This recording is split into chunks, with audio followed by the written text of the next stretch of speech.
a deception, or rather a golden deer budget. Well, all of you must be wondering, why am I referring to this budget as the golden deer budget? The 2025 union budget is nothing but a Marich moment from the Ramayana, an elaborate illusion designed to deceive. Just as the demon Marich took the golden form of deer to lure Ma Sita away, the NDA government has crafted a shiny, dazzling budget promising prosperity while hiding the economic catastrophe beneath. This budget might shimmer, but it's hollow as a treasure chest filled with air. It has flashy promises of tax cuts, economic growth, infrastructure hype to distract the common man, but beneath this illusion lies a brutal reality.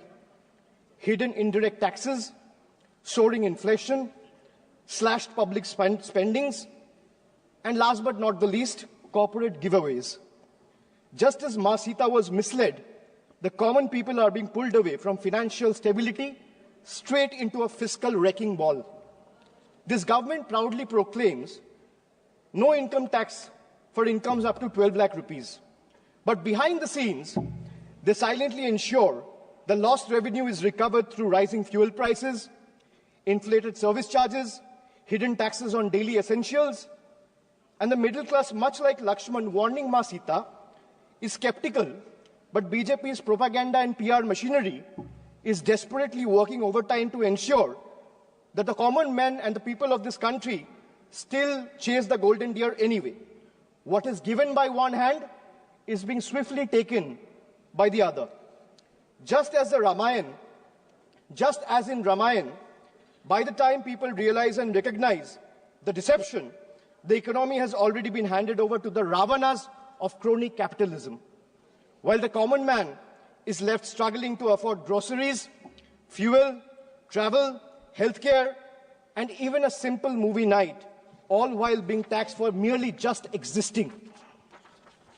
Madam, the budget presented by the NDA government is a masterclass in half-truths, half accountability, half delivery of schemes, and half-hearted governance. From half-built houses under PMAY to half-achieved farmer income targets, the government continues to sell dreams while delivering only fragments of reality. Infrastructure projects remain half-finished, welfare schemes reach half the beneficiaries, and their failed economic policies cater to half the population, leaving the rest in uncertainty. This is not a vision for developed India. It's a half-baked agenda wrapped in propaganda. Make no mistake, much like demonetization, GST, and the draconian farm laws, the full extent of devastation will only be visible when the smoke clears. I'll start with half-truths. So the NDA government in Maharashtra launched the Ladki Behan.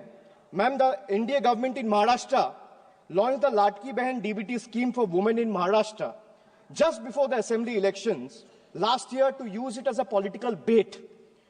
Now with the elections over, they have conveniently started scrutinizing beneficiaries, thus removing 60 lakh women from the scheme. This is yet another jumla running deep in your veins, and people see through this betrayal, and they are watching. Another betrayal, ma'am. Before the elections, the government promised a legal guarantee for MSP.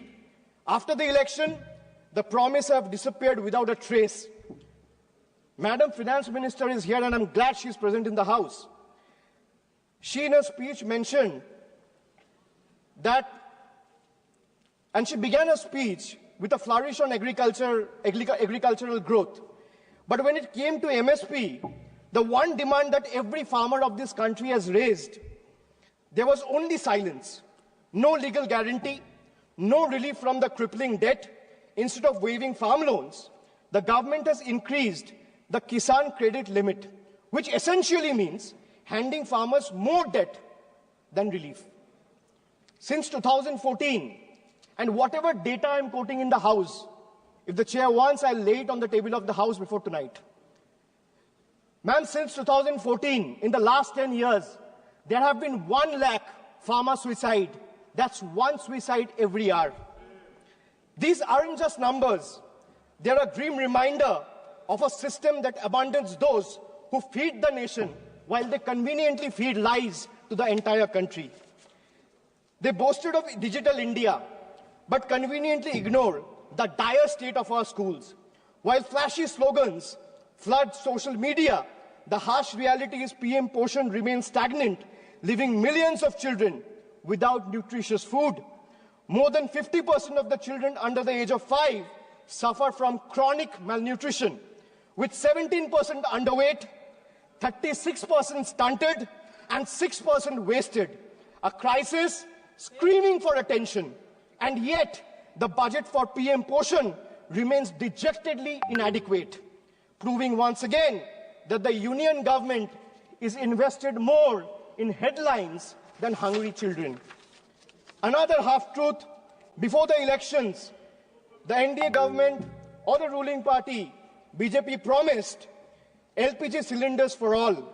But in reality, 1.2 crore households, I repeat the figure, 1.2 crore households could not afford even a single refill in 2022-23 because of their exorbitant price hikes.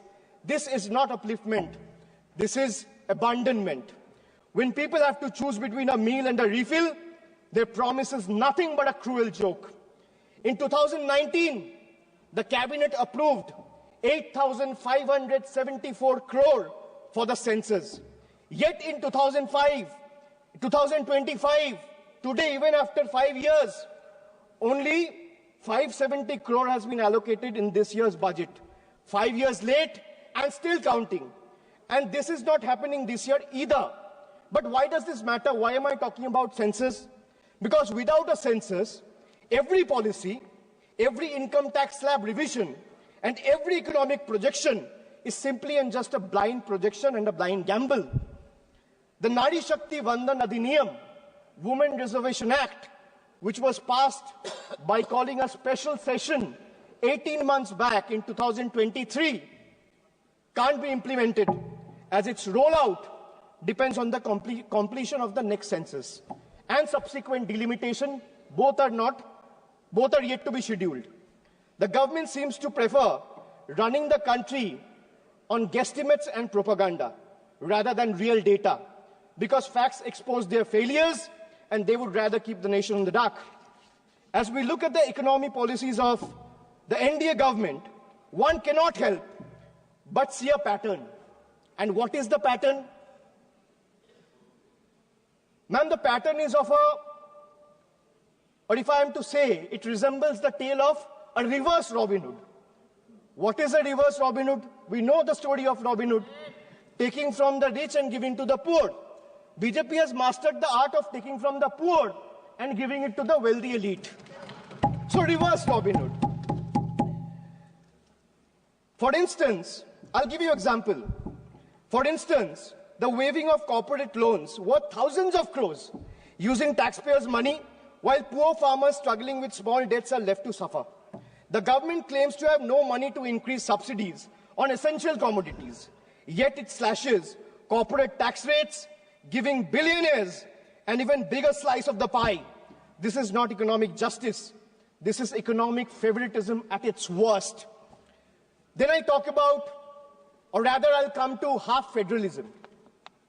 You know, all the members sitting in this house have never heard of this phrase. This is a phrase that I've coined. Half federalism. Why I say half federalism? I'll give you another example just to understand it better. Madam, in Bihar, BJP's ally, Janata Dal United or JDU, have 12 seats. That means BJP has 12 MPs in Bihar. And in Bengal, BJP has 12 MPs.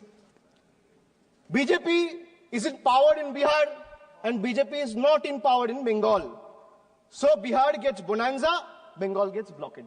This is half federalism.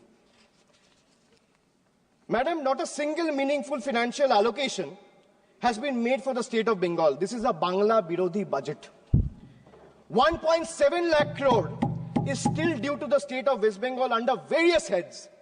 This is a deliberate financial blockade, a calculated move to stifle Bengal's growth, prosperity and development. West Bengal spending due on Manrega to the tune of 7,000 crore still remains unpaid, depriving 59 lakh poor workers. The state has launched Karmashri scheme for providing employment opportunities to job card holders, paying 51 lakh workers from its own funds. The central government has not cleared 8,140 crores in housing dues for rural Bengal under Pradhan Mantri Awas Yojana, depriving 12 lakh beneficiaries. The state government launched the Banglar Bari project last year in the month of December, providing housing to 12 lakh beneficiaries entirely from the state's own funds. Why am I giving you these facts?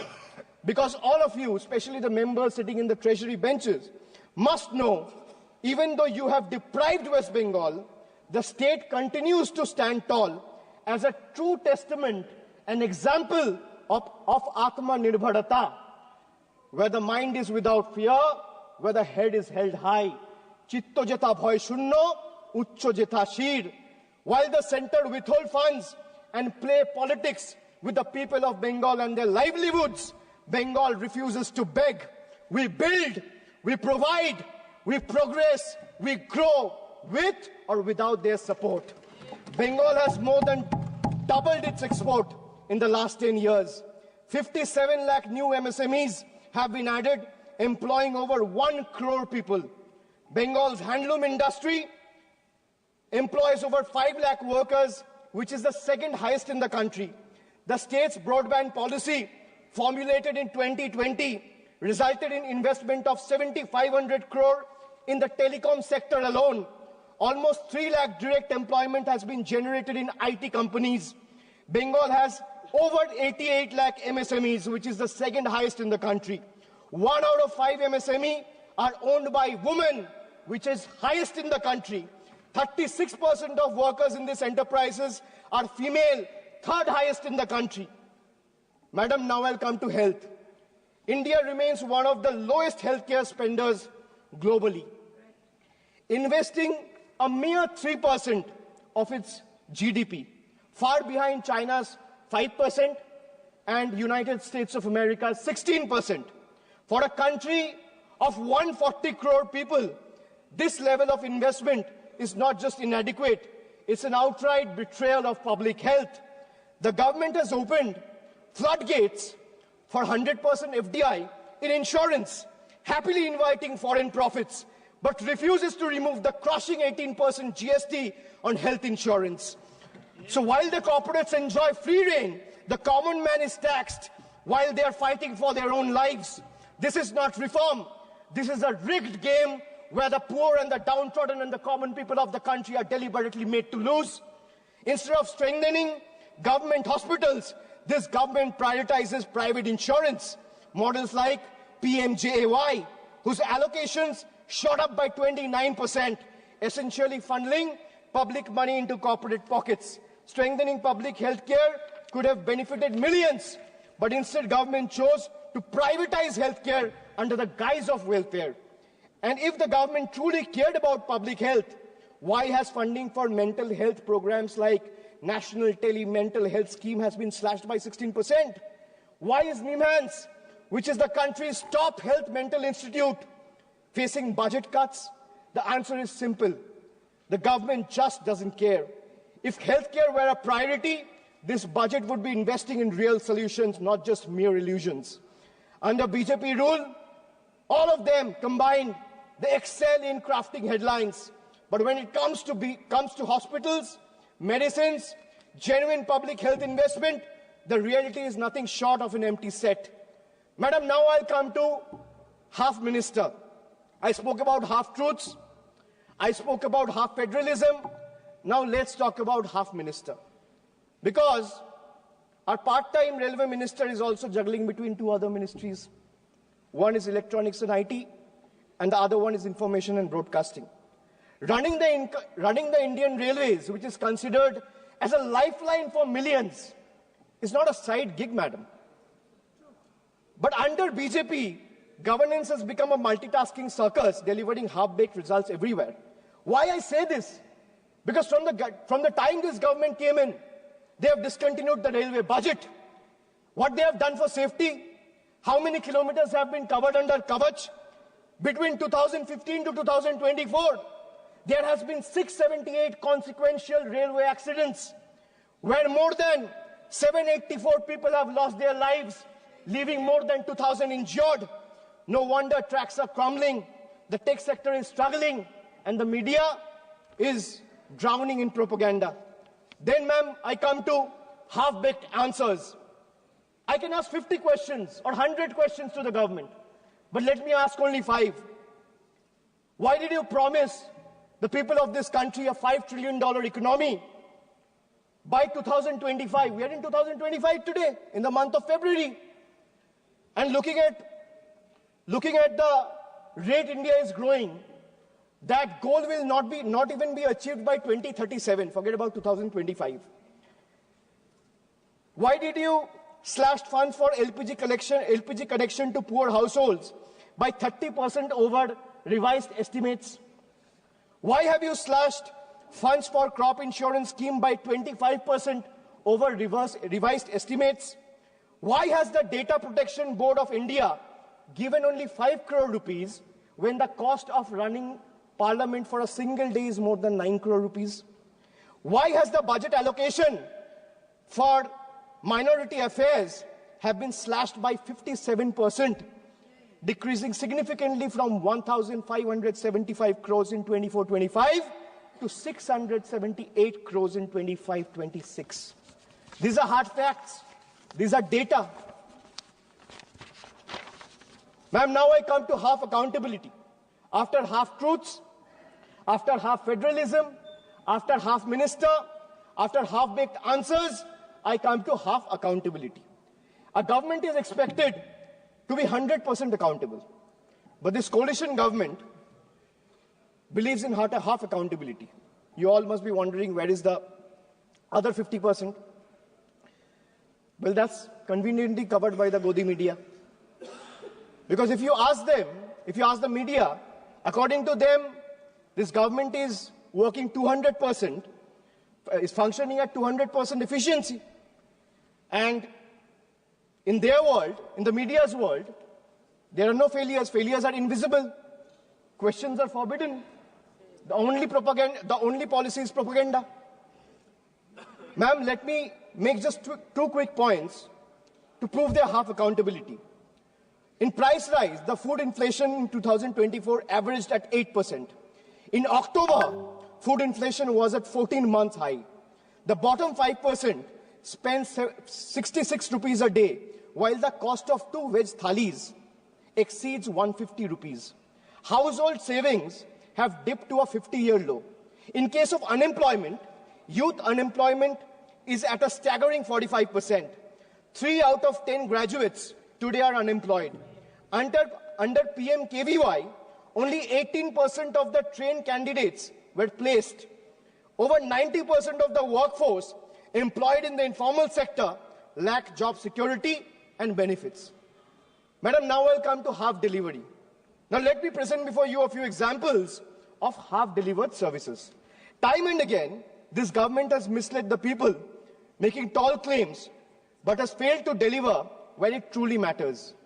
I'll start with Beti Bachao, Beti Padhao. Launched with much hype and fanfare to promote girl child education and welfare, yet over 80% of the scheme's budget was spent on publicity rather than spending it on the actual benefit for girls. Then I come to Jan Dhan Yojana, bank accounts without bank services. Under the Jan Dhan Yojana, 54.66 crore, that means 50 crore, 54 crore, 66 lakh accounts were opened. But 11 crore, 58 lakh accounts remains inoperative. And out of this 54 crore accounts, 33 crore, 67 lakh accounts have balance less than 1,000 rupees. This is a perfect example of financial inclusion in paper, but financial struggle in reality. Ma'am, they spoke about doubling farmers' income, a forgotten promise. They promised to double the farmers' income by 2022. We are in 2025. But today, farmers are drowning in debt, facing stagnant crop prices, rising input costs, and no legal MSP guarantee. Pradhan Mantri Fasal Bima Yojana benefit insurance companies more than the farmers. Smart Cities Mission, hype versus reality. They promised over 100 smart cities, but most projects today remain on paper or are rather incomplete. Basic infrastructure in many towns are crumbling, while funds remain underutilized or diverted to beautification projects. They spoke about making in India. That means they spoke about revolutionizing the manufacturing industry. But what is the reality and truth of Make in India? More imports, less manufacturing. Local industry today struggles under the rising imports from China, inconsistent policies, and low capital investment. Instead of boosting domestic production, India's trade deficit with China has skyrocketed over the years. Unemployment, they promised about 2 crore jobs every year, but in reality, unemployment remains at a 45-year high. They promised houses for all by 2022, yet another broken promise. In 2015, a promise was made to provide every household a home by 2022. 3 years later, in 2025, as the deadline passed, millions still await promised homes, highlighting delays and unmet expectations. Pattern, if you look at the pattern, big announcement and half execution, or rather zero execution. From infrastructure to education, health to employment, BJP's governance is a pattern of half delivery. Grand promises, incomplete execution, and shifting blame when failures are exposed. This budget is like when I went through the budget, I was here when Madam Finance Minister presented the budget, but later I went through the budget document. Ma'am, all I realized is this budget is like those promises where you promise free meals, but charges exorbitantly for, giving a chair to sit, free water, service. So this budget is like a buffet that promises free meal, but charges exorbitantly for water, service, and cutlery. While taxpayers find momentary relief in minor reduction in income tax slabs, the government swiftly offsets these benefits through indirect taxes on fuel, essential commodities, rising road tolls, and higher consumer good prices driven by the increased GST rates. It's evident that these reliefs are nothing more than a mere illusion. Much like the Jio's once free data plans, attracting millions of users at a time, and then they raised the tariff sharply, which now comes monthly at a hefty price tag. The government claims to provide relief, but the reality for the middle class tells a different story. Let me give you another small example, and these are real examples. The government claims of an 80,000 tax benefit for an individual whose income is 12 lakh rupees annually. But it's nothing but a misleading farce. They thumb their chest about relief while simultaneously bleeding the common taxpayer dry through GST and unchecked inflation. A taxpayer in this income bracket, that means someone who is earning 12 lakh rupees annually, spends on essential categories like food, housing, education, healthcare, railway travel, air travel, transport, recreation, and each of these are subjected to steep GST rates under NDA's failed economic policies. The result, if you do a quick calculation, you will see that someone earning 12 lakh rupees ends up inadvertently paying 98,000 in GST. So the illusion of 80,000 tax benefit that BJP is desperately trying to sell, in reality is snatched away from GST alone. That means someone earning 12 lakh rupees is inadvertently having to pay 98,000 rupees on the account of GST alone. Then you have surcharges, you have cess, you have toll tax, you have many other tax. You have STT, security tax. And why I talk about GST? Because whatever one required to exist, madam, from medicines to tea, from toiletries to toothpaste, from hair oil to cooking oil, from fuel to oxygen cylinders, from rice to sugar, from butter to ghee, from undergarments to footwear, from biscuits to even popcorn at the movies. Everything is taxed. In fact, more is lost to GST than they claim to give back. To make matters worse, there are several other taxes like I mentioned. There is toll tax, there are security transaction tax, there are cesses, there are surcharges, and then there's inflation also, which continues to erode whatever little remains. With an average 6% annual inflation, if someone is earning 12 lakh rupees today, that will shrink down to 10 lakh in 3 years. The only thing that is not taxed, or is rather untouched, is BJP's list of misleading promises and their sheer incompetence. That's only untaxed. The budget remains completely failure, and the budget also reminds me from a scene from a popular movie of Three Idiots. All of us have seen the movie. It went very popular, and throughout caste, creed, and religion, everyone loved the movie. So, ma'am, the budget reminds me of the movie Three Idiots, where Amir Khan's character, Rancho, exposes the education system's obsession with rote learning over genuine understanding. Similarly, today's government reminds me of the deceptive college director virus.